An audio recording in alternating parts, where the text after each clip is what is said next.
আমার বাপরে অপমান করে কথা বলছে, আমি তো এটা সহ্য করতে পারি নাই। তা করবা কেন? বাপ পাগল মাইয়া তুমি, সামনে নির্বাচন, তা আবার শ্বশুরের লাগে।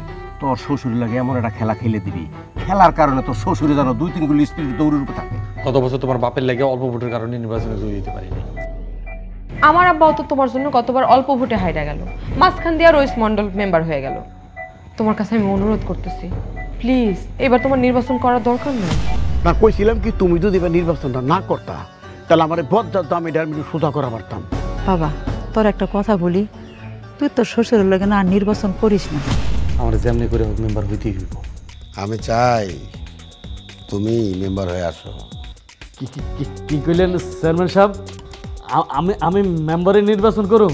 আর তুমি যে সময় মতো পল্টি দিবা, আমার মনে হয় সেটাও চেয়ারম্যান জানে। এমন ভাবে কথা কইতাছো জানি মনে হয় চেয়ারম্যানের সাথে তোমার কত অন্তরঙ্গ সম্পর্ক। আমাদের মধ্যে সংঘাতটা নির্বাচনী। তোর জামাই আমারে চোর কয়, কালোবাজারি কয়, মুনাফাখোর কয়।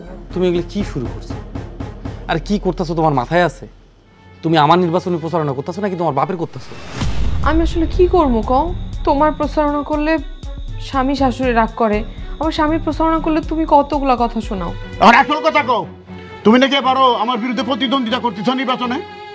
হ্যাঁ, আপনি মেম্বার হইলে গ্রামবাসীর ক্ষতি হইব, সেটা তো আমি হইতে দিতে পারি না।